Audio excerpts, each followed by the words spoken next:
Esto es Red Más Noticias.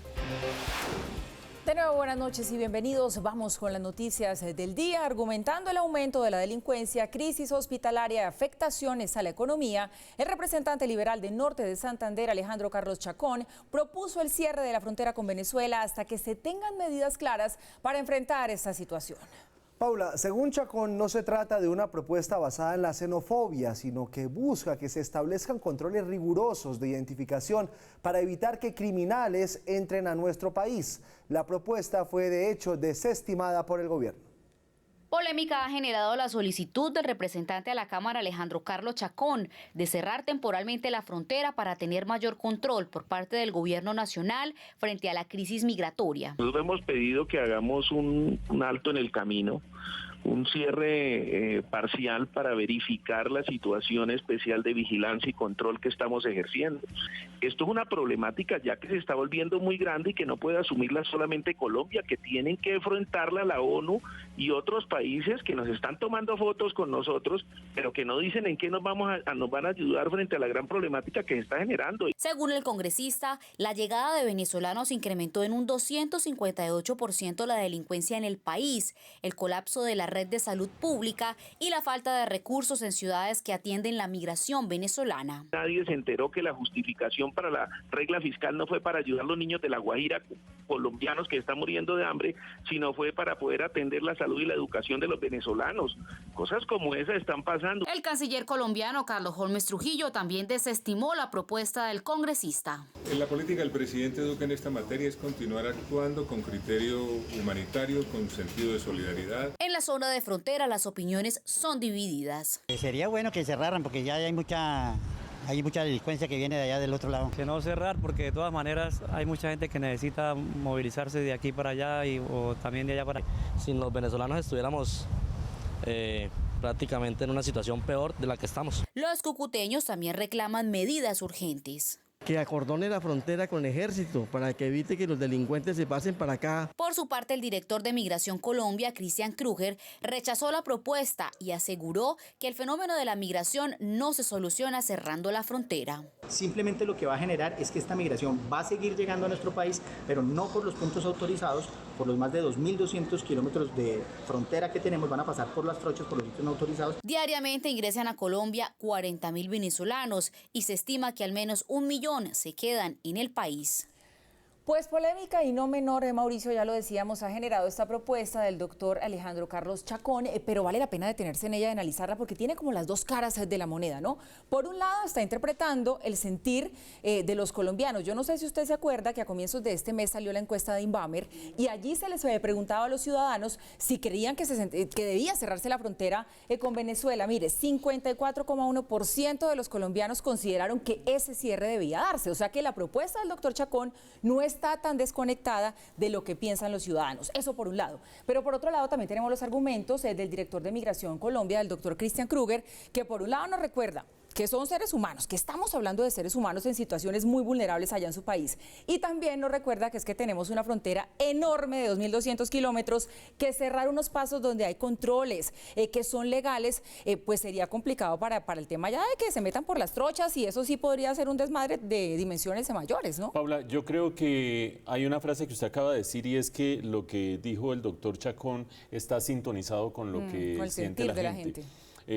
Cualquier comentario sobre este tema tiene que arrancar por el reconocimiento de que una economía que ha recibido, como la colombiana lo ha hecho, 1,5 millones de venezolanos en los últimos 3 años, es una economía que empieza a sentir grandes tensiones en el mercado laboral, grandes tensiones en las calles, grandes tensiones en las cifras de desempleo. Por lo tanto, uno no puede tapar el sol con las manos y decir que no, que es que aquí no está pasando nada y que todo está perfecto. Pero ese problema que existe y que es un problema que a medida que va pasando el tiempo y se van integrando los venezolanos al mercado laboral y los migrantes de cualquier país a otro país, va generando más beneficios que problemas, pero en el corto plazo trae muchos más problemas. Ese problema no se resuelve con el propuesto cierre de la frontera. La razón es simple, la acaba de decir Paula, 2.200 kilómetros de frontera no permiten que haya un solo control, un puesto de control aquí, un puesto de control allá. Un habitante de Cúcuta decía en la nota, ustedes lo estaban oyendo, que militaricen la frontera para evitar que se pasen los venezolanos. Pues yo quiero ver cuántos militares es que hay que poner en 2.200 kilómetros para evitar que se pasen por las trochas, por las quebradas, por los ríos, por la esquinita de allá. Es absolutamente imposible. Fuera de eso está el tema humanitario, por supuesto, pero supongamos que uno decidiera, vea, ya 1,5 millones de venezolanos es la cuota que nosotros estamos pagando para ayudarles a los migrantes. Sin embargo, en ese contexto es muy difícil de cualquier manera tener taponada la frontera, con un efecto perverso. Más o menos la mitad de los venezolanos que hay en este momento en el país son venezolanos que están irregulares. Es decir, que no cuentan con papeles, que no cuentan con ningún documento, etcétera, etcétera. Son los más proclives a la delincuencia, son los más proclives a ser explotados, son los más proclives al tráfico sexual, etcétera, etcétera. Los que están regularizados, los que tienen permiso especial de permanencia o tienen visa, son los que se están integrando lentamente al mercado laboral formal. Si nosotros terminamos supuestamente cerrando la frontera, un acto totalmente estéril, lo que hacemos es volcar mucha más gente hacia los flujos irregulares, no saber dónde están en el país, no saber quiénes son, dónde están, cómo son, qué necesidades tienen, y generando muchos más problemas por la vía de mayor explotación, mayor desempleo, mayor informalidad, porque esos son los que son irregulares, los que más están en una etapa conflictiva mientras se van regularizando. Por lo tanto, hay que entender la queja de todo el mundo cuando dice aquí tenemos que hacer algo, pero definitivamente proponer a estas alturas y de cara a unas elecciones que se vienen en octubre, que hay que cerrar la frontera y empezar a hacer esa clase de propuestas, no solo es estéril e inútil, sino que tiene un tufillo más o menos populista de cara a las elecciones. Y esa es nuestra pregunta para ustedes hoy. ¿Qué opina de la propuesta del representante a la Cámara, Alejandro Carlos Chacón, de cerrar la frontera con Venezuela? Envíenos sus opiniones en nuestras redes, Twitter y Facebook, @RedMásNoticias. Vamos a leerlas al final del noticiero. Tema muy, pero muy complejo. Una semana después de ser víctima de un atraco en el que fue asesinada su esposa, hoy la Fiscalía decidió cerrar definitivamente la investigación en contra de Richard Muñoz, a quien le abrieron un proceso por homicidio. Nuestro editor judicial, Juan Carlos Giraldo, siguió el caso desde el primer momento. Chicho, buenas noches. ¿Y qué fue lo que motivó esta decisión de la Fiscalía?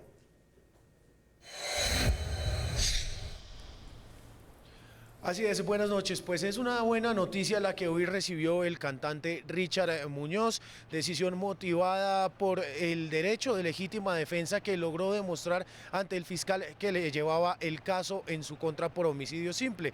El fiscal entendió que Richard Muñoz actuó en legítima defensa a la hora de enfrentar al ladrón que atracó a su esposa y posteriormente le quitó la vida. Esta conclusión a la que llega el despacho también se da luego de analizar las pruebas y testimonios de las personas que presenciaron los hechos, pero además de haber analizado las diferentes entrevistas que Richard Muñoz entregó a Red Más Noticias y otros medios de comunicación. Los últimos 5 días de la familia Muñoz planteaban un panorama infortunado que hoy ha empezado a cambiar. Fiscal de la seccional Cundinamarca presentó ante juez de Fusagasugá, Cundinamarca, solicitud de preclusión de la indagación abierta contra el señor Richard Cardona. La decisión se tomó luego de la información obtenida en desarrollo del proceso. Richard Muñoz le ocasionó la muerte al asesino de su esposa Charlotte Cobos, de 29 años, un ladrón que sin mediar palabra los atacó con cuchillo. Creo que cualquier ser humano hubiese hecho lo mismo que yo. Entonces, si hay una ley establecida, si hay un código, si hay unas leyes que hay que cumplir, eso yo lo entiendo, pero este no es el caso. La decisión de llevar al imitador de Pipe Bueno a una imputación de cargos fue revisada hoy por orden del propio fiscal general. De la revisión del proceso se concluyó que Richard Muñoz actuó en legítima defensa. Ahora Richard Muñoz y su familia se encuentran a la espera de que se inicie el proceso penal en contra de alias Tamales, el hombre que conducía la motocicleta en la que se pretendía llevar a cabo el atraco en el que murió Charlotte Cobos. Esta persona podría ser llevada a la cárcel por los delitos de concierto para delinquir y homicidio agravado en calidad de coautor. Información desde el centro de Bogotá. Regreso con ustedes a estudio. Juan Carlos Giraldo, Red Más Noticias. Chicho, pues este es por lo pronto un desenlace creo que bastante positivo en medio de la tragedia tan difícil que está viviendo esta familia. Y el consumo de estupefacientes, presten atención a esto, entre los jóvenes bogotanos ha llegado a tal punto que ahora los padres de familia están contactando a agencias de detectives para saber con certeza si sus hijos están en el mundo de las drogas. Red Más Noticias habló con una madre que descubrió que su hijo, además de consumidor, era jíbaro. Las sospechas de los padres de familia sobre los malos pasos de sus hijos han derivado en el uso de detectives privados que se dan a la tarea de seguir a estudiantes de colegio y de prestigiosas universidades de Bogotá. Determinar de dónde se deriva el comportamiento atípico que tiene el menor en la familia, ¿no? Temas de ojos rojos, llegadas tarde, deficiencias o problemas en el colegio o la universidad. Una de esas madres desesperadas fue esta mujer a la que le protegeremos su identidad. Iba a estudiar su inglés, también normal. Y un día le vi que ella empezaba como a comprar mucha ropa, muchas cosas que costaban. Y sabía que con un salario mínimo no los podía conseguir. Con la información, los investigadores inician el trabajo de campo. Realizamos esas verificaciones en la calle, cuál es la conducta, comportamiento y personas con que se relaciona. Ahí determinamos las conductas relacionadas a la adicción que se está presentando en ese momento. Tras algunos días de seguimiento, el pálpito de la mamá fue una verdad. En el lapso de tiempo que trabajaba al día en la distribución de drogas como jíbaro, se estaba haciendo entre 2.800.000 y 3 millones de pesos. La confrontación ante el joven es otro paso importante en la investigación. Golpearon ya a punto de tumbar la puerta con todo. Nosotros ya levantamos, abrimos, pero ¿qué pasa? No, que la policía, que necesitamos a este chico, así, que no sabemos que él está vendiendo o que es un consumidor, pero que también vende y no lo vamos a llevar y lo vamos a esposar. Y entonces entraron y todo eso, ¿dónde está el cuarto de él? ¿Dónde? Hable, gritando todo, hicieron todo el montaje. En muchos casos el cliente lo que opta es confrontar con esas pruebas al hijo y llevárselo para una fundación. Este tipo de servicios vienen en alza en los últimos meses en la ciudad. Tenemos desde jóvenes adolescentes que no han terminado el bachillerato, sumidos en las drogas, pelados que se vestían y salían al colegio, pero realmente se iban a un parque a consumir con un grupo de amigos. Investiguen, pregunten. Cada seguimiento de entre 8 y 12 días puede llegar a costar entre 3 y 3.500.000 pesos. El gobierno presentó la Alianza Nacional contra la Violencia hacia Niños, Niñas y Adolescentes que lidera el Instituto Colombiano de Bienestar Familiar para reducir los preocupantes índices para el año 2022. Y es que precisamente Colombia ha ingresado a la Alianza Global para erradicar la violencia contra la infancia y la adolescencia. La primera meta es lograr que más de 16.000 menores no sufran violencia en el próximo cuatrienio. Y para hablar de este muy importante tema hemos invitado aquí a nuestro set a Juliana Pungilupi, directora del ICBF. Doctora Pungilupi, bienvenida, buenas noches y gracias por estar con nosotros. Muy buenas noches, Paula, Giovanni, Mauricio y pues toda la mesa de este equipo. Bueno, creo que es importante y pertinente empezar como por lo más amplio, por lo más macro, para que la gente entienda de qué se trata esta alianza y luego sí ya como que nos vamos centrando en los temas más específicos. ¿Cuáles son, doctora Pungilupi, esos focos que busca intervenir esta alianza? Pues bueno, primero que todo quiero decir que esto, ¿por qué lo llamamos alianza? Y es básicamente porque no queríamos que fuera solo una política pública, la problemática desbordó el gobierno nacional, pues la problemática requiere no solo una política pública, sino también una transformación cultural y por lo tanto nos requiere a todos como sociedad unidos y acompañar al gobierno, sociedad y estar juntos. Entonces esto es una política pública con una transformación cultural y necesitamos pues esta alianza. Doctora Pungilupi, cuando uno analiza lo que ustedes han lanzado el día de hoy, los distintos aspectos, hay dos cosas que llaman la atención. Primero, la integralidad de la política. La política tiene desde cuestiones de acompañamiento, las leyes, la intervención en los hogares, el dar apoyo, es decir, como todas las dimensiones de un problema que es bastante complejo. Pero lo segundo que llama la atención es que ustedes establezcan metas específicas para el año 2022. Giovanni nos recordaba al introducir la nota que se está hablando de una reducción de 14% en los hechos de violencia contra niños, niñas y adolescentes. ¿no es un poco osado y arriesgado ponerle números concretos a algo que es tan complejo en transformaciones culturales, legales y demás? Sí, pues en el plan de desarrollo era parte de comprometernos con este tema y está muy alineado con los ODS y Colombia ya está comprometida con los Objetivos de Desarrollo Sostenible. El ODS, el Objetivo de Desarrollo Sostenible 16.2, que hace alusión al tema de erradicar la violencia. Por lo tanto, teníamos que comprometernos y en el plan de desarrollo estaba, y hay unas formas de hacer estos cálculos y por lo tanto, pues teníamos que trazarnos ese indicador y pusimos esta meta del 14%. Y volviendo a su tema de la integralidad, quiero pues hacer esa alusión a cuáles son los 4 pilares a los que vamos a tratar. Vamos a abordar entornos protectores, vamos a fortalecer las aptitudes para la vida de los jóvenes, vamos a tratar temas del marco legal, que son los que más suenan, como la cadena perpetua, y eso ahora si quieren, enfocamos en eso, y el tema de la asistencia y la atención oportuna, y hay unos ejes transversales, que es todo el tema de datos y evidencia, el tema de arquitectura institucional y la gobernanza que esto va a implicar, porque nos necesita no solo al ICBF, sino toda la coordinación interinstitucional, y ya el tema de la movilización social. Esa es como la estructura y el ecosistema de esta política pública, que ahí ya incluye el tema de la movilización social,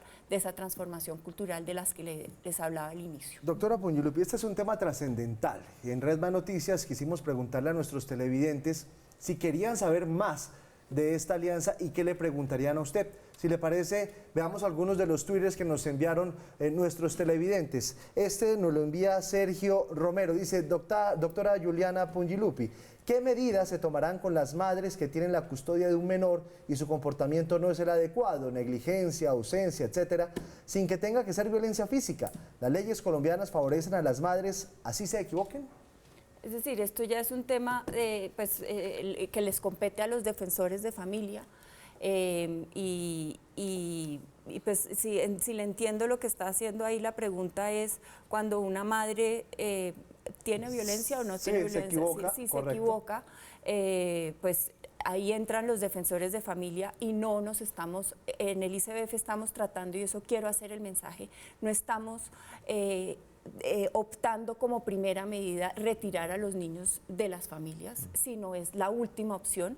Lo que hacemos es apoyar a las familias y trabajar con las familias y trabajar con pautas de crianza, y ver si es el tema es apoyarlas en pautas de crianza antes de retirar a los niños de sus entornos, porque claramente está comprobado que la institucionalización tiene unos efectos muy negativos en los niños. Por lo tanto, cada vez menos, si bien somos nosotros los que operamos esas instituciones, no estamos queriéndonos llevar a los niños. Pero los mayores focos de violencia a veces están en la misma casa, ¿no? Claro, no, por eso, ese es el último recurso, solo cuando la familia no es garante de verdad, cuando hay un problema muy fuerte, pero si es un tema, hay que ver, y ahí hago un énfasis, si hay un tema de salud mental, lo que estamos haciendo es ver si la persona y la madre lo que necesita es un acompañamiento en ese sentido, y lo que hacemos es activar la ruta en el sentido de apoyarla a que acceda a los servicios de salud mental, y hay una política muy reciente. En diciembre el país empezó a tener una política pública de salud mental y empezamos a hablar del tema de salud mental porque no se hablaba de salud mental en Colombia, para que esa persona y la madre muy probablemente está violentando a sus hijos por un tema de salud mental. Entonces hay que entender qué es lo que está detrás, apoyarlo y que sea el último recurso sacarlo, pero obviamente si la familia no es garante y hay un riesgo muy latente, se retira el niño claramente. Doctora Juliana, usted nos explicaba ahora cuáles van a ser como esos pilares sobre los cuales se va a mover esta alianza, y esos pilares, pues por supuesto, contemplan unas acciones. Me gustaría preguntarle por una de ellas en particular, y es la que habla de crear un grupo intersectorial especializado para disminuir la impunidad en esos casos de violencia. ¿Cómo estaría conformado ese grupo y cómo sería ya la actuación en la práctica? Sí, ese es uno de los anuncios más contundentes de ayer. El grupo intersectorial lo que apunta es a disminuir la impunidad, porque claramente lo más disuasivo para la impunidad es la judicialización. Estamos viendo unas debilidades muy fuertes en la parte de recolección de pruebas por parte de la policía. Necesitamos fortalecer la policía. lo integrarían Policía, Fiscalía, Medicina Legal, el Ministerio de Salud y el ICBF.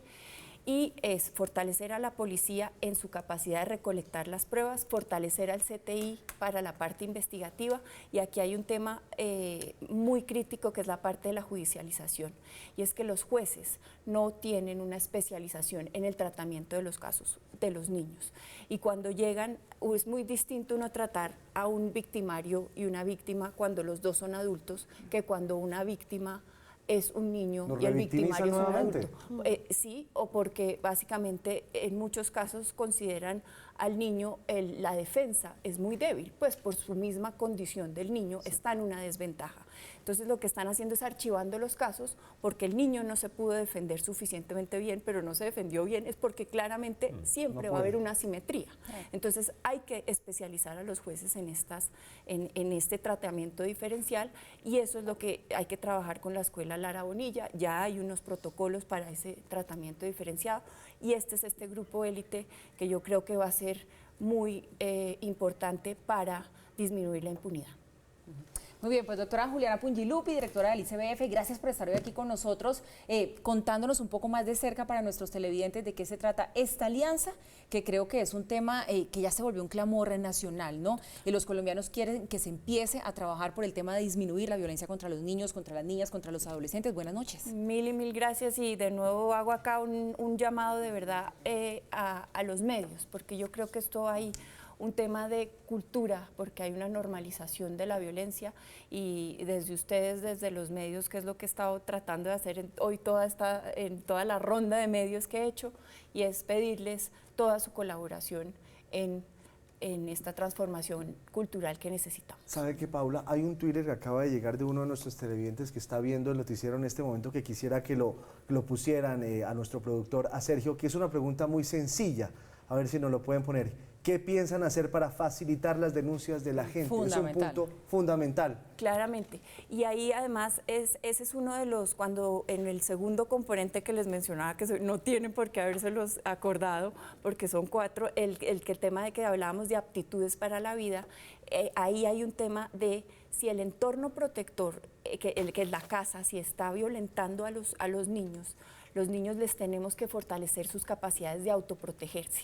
¿Y eso qué es? Quiere decir buscar canales de denuncia y cómo defenderse por fuera. Supuestamente sus padres, que son los que los tienen que proteger, no los están protegiendo. Hay que ver cómo por fuera ellos encuentran otras herramientas y otros canales de sobrevivencia.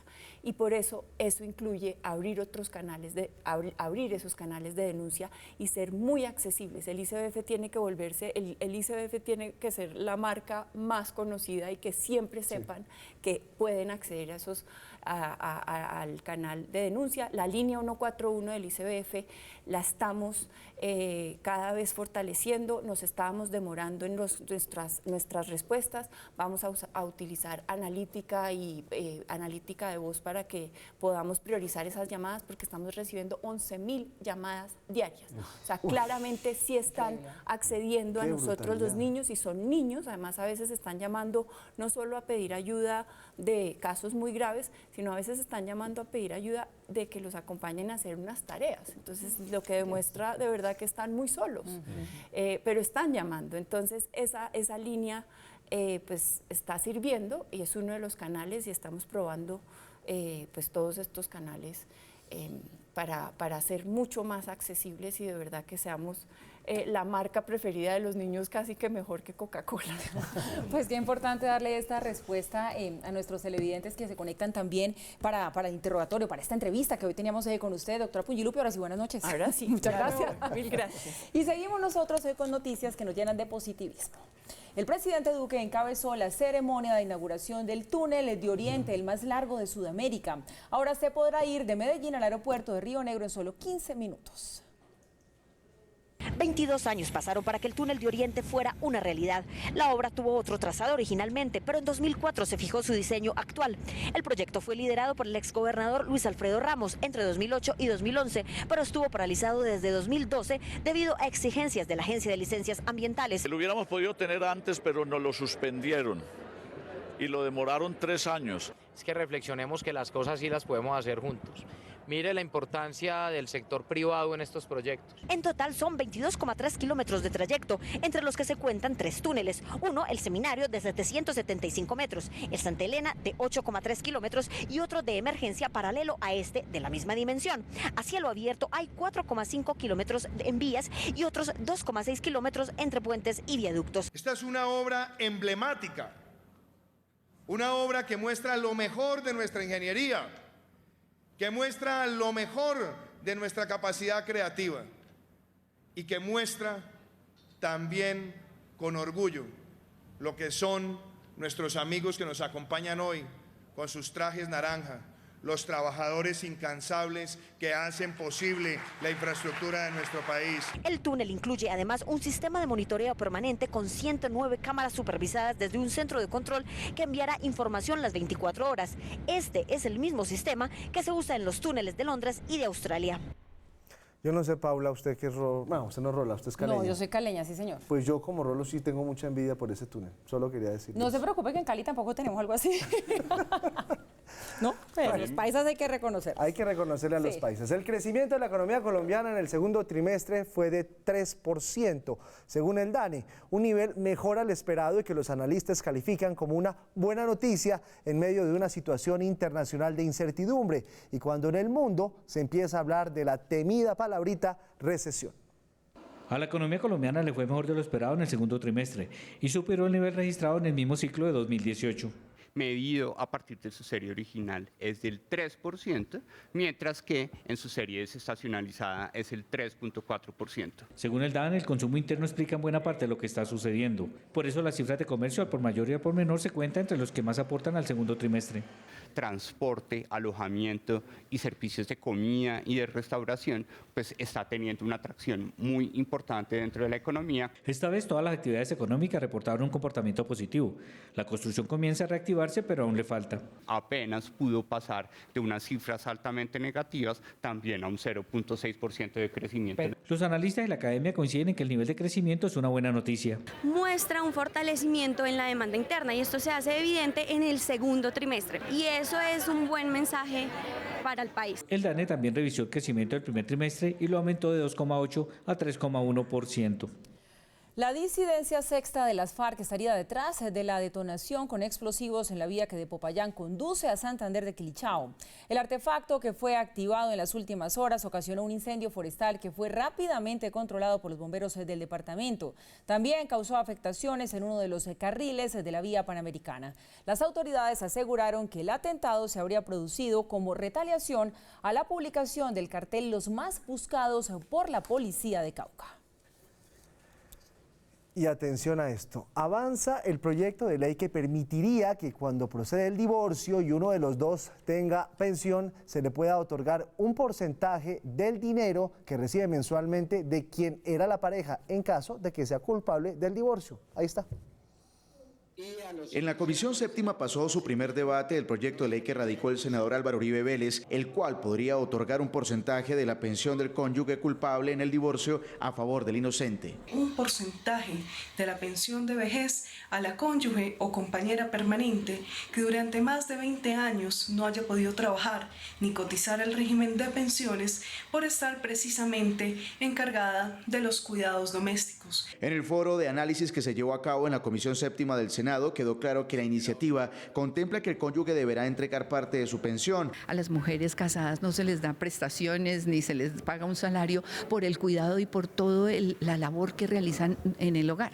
Entonces, en ese momento a mí me parece que es un proyecto de ley positivo para las mujeres que se separan y que posteriormente, después de muchos años de estar casadas, entonces quedan completamente desprotegidas. Si hay un proceso en derecho de familia, se tendría que analizar cuál fue la causal de divorcio. Dentro de un proceso de divorcio contencioso se determina cuál de los dos cónyuges fueron los que causaron el divorcio. En la actualidad en el Código Civil existen 8 causales de divorcio. Hace unos días la propia Corte Suprema de Justicia sentó un precedente en el país al decidir que una mujer víctima de violencia intrafamiliar tenía derecho a la pensión del sobreviviente de cónyuge, a pesar de no convivir con él en el momento de su muerte. Ahora el proyecto de ley entrará a debate en la plenaria del Senado.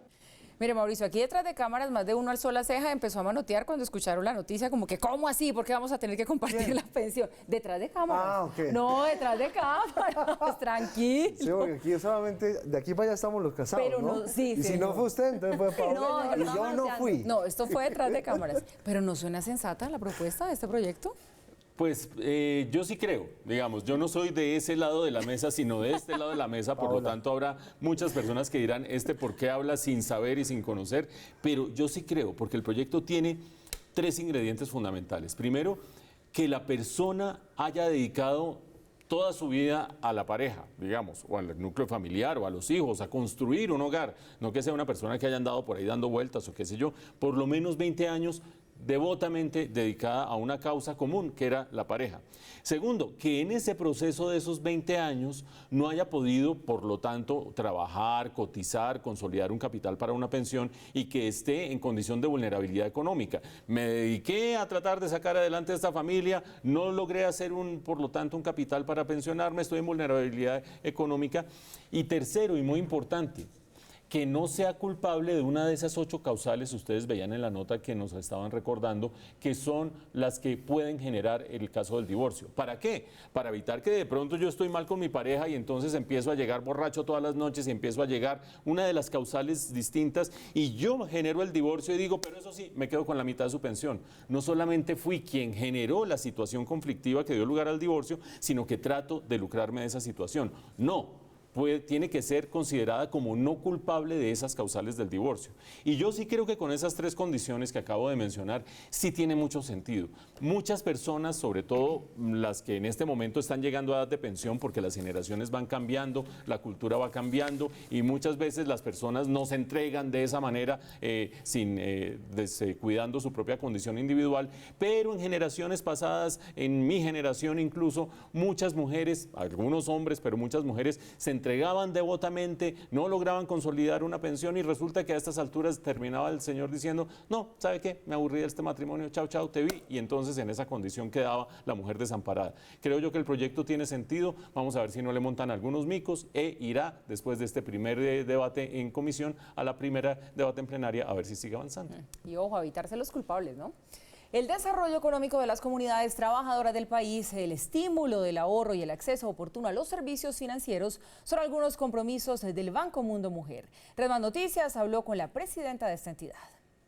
Las microfinanzas son relevantes para el desarrollo del país a corto y largo plazo, según explicó a Red Más Noticias Leonor Melo de Velasco, presidenta de la primera entidad privada de microcrédito en Colombia, Banco Mundo Mujer. Las microfinanzas son un factor dinamizador, sobre todo en los estratos 1 y 2. El microcrédito es un gran instrumento para combatir la pobreza, porque es un crédito hecho especialmente en que mira la voluntad y la capacidad de pago, en que tiene en cuenta el que las mujeres, al ser sujeto de crédito, les fortalece la autoestima, fortalece también el autoempleo.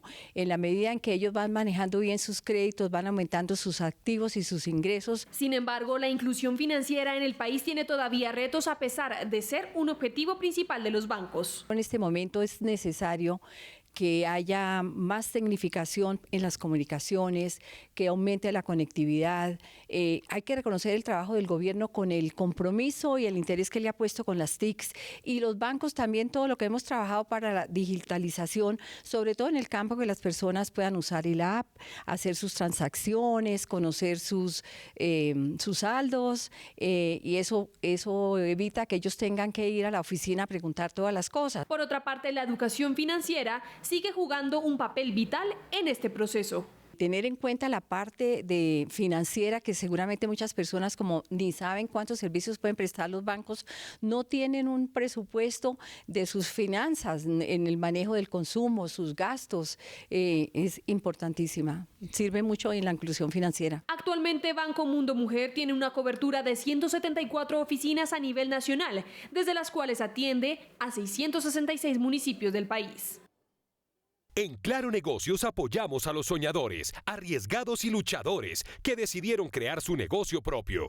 Por eso les damos hasta un 15% de descuento en soluciones fijas más móviles. Llama ya al numeral 400.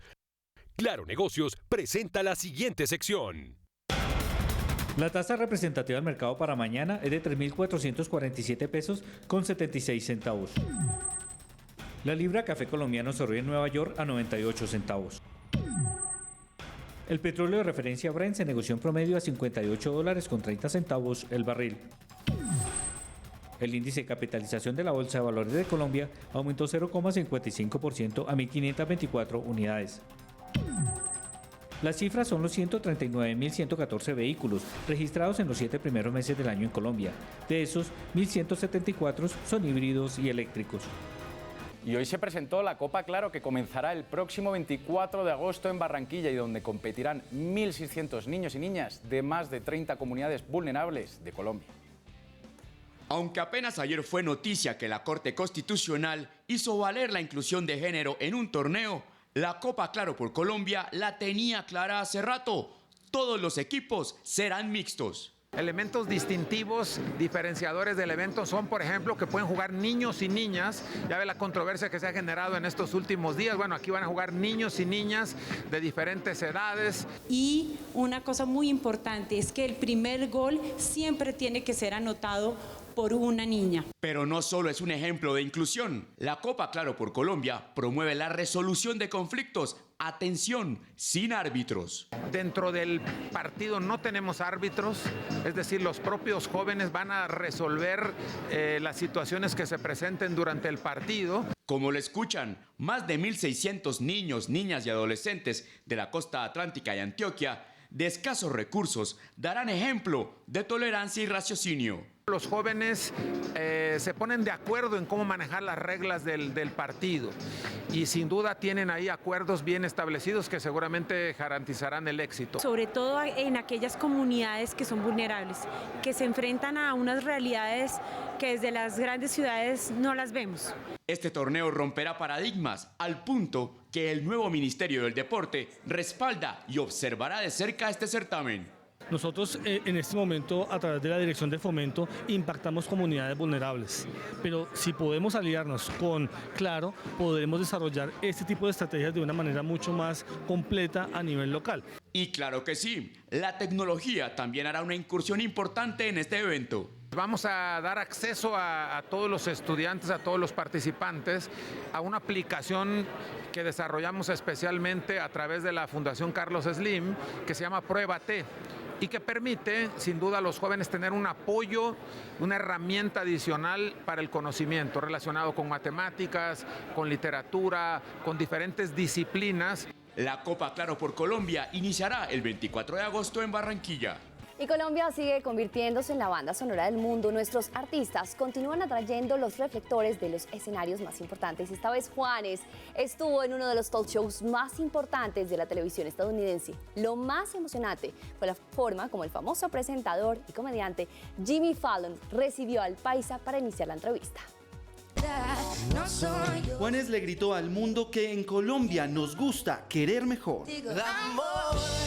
Te siento cerca cuando estamos lejos. El paisa fue invitado especial a uno de los talk show con mayor audiencia en la televisión de los Estados Unidos, Tonight Show de Jimmy Fallon. El conductor y comediante no ahorró elogios para el artista colombiano y lo presentó con una emoción tal que parecía su fanático número uno. That's gonna be awesome. Performing Querer Mejor with Alessia Cara. Please welcome Juanes. El cantante interpretó junto a la canadiense Alessia Cara su actual éxito, Querer Mejor.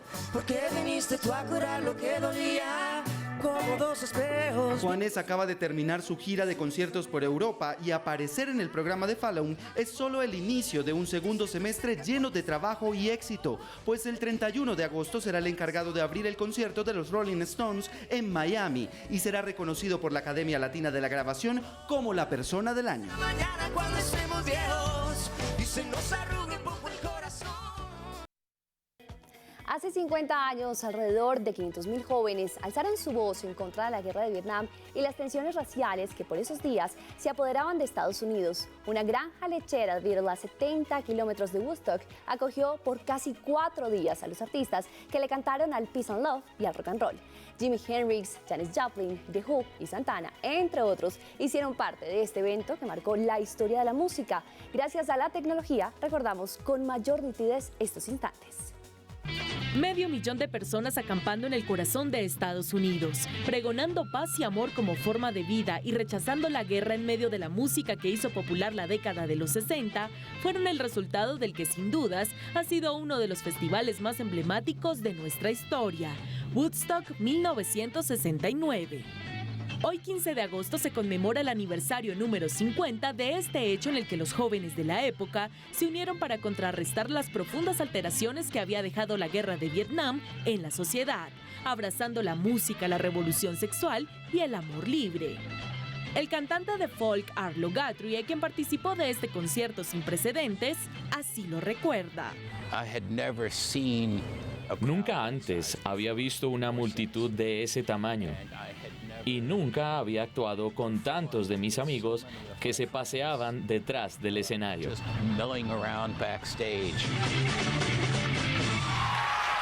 ¿Y qué tal este caso que llegó hasta la Corte Constitucional por cuenta de una pelea personal entre una mujer? Ella simplemente puso un comentario en su perfil de Facebook, así rechazó el nombre. El implicado decidió poner una tutela en contra de la señora por supuesta violación a la intimidad y a su buen nombre.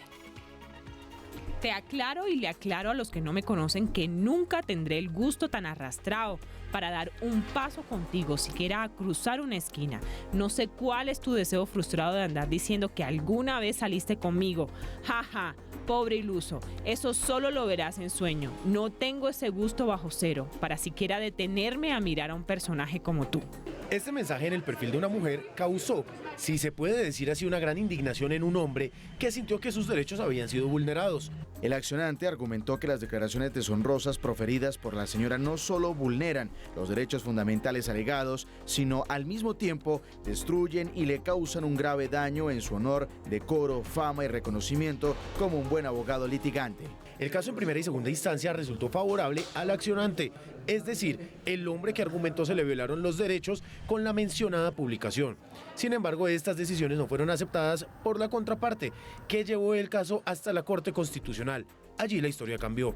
Se observa que la publicación realizada por la señora se enmarca en la protección del derecho a la libertad de opinión. En efecto, la intención es anunciar su desacuerdo con diversas actuaciones realizadas por el accionante, las cuales, aun siendo informaciones incómodas, no por ello dejan de estar protegidas por la libertad de expresión y opinión. La decisión de la Corte es trascendental, pues garantiza el derecho a la libre expresión en las redes sociales.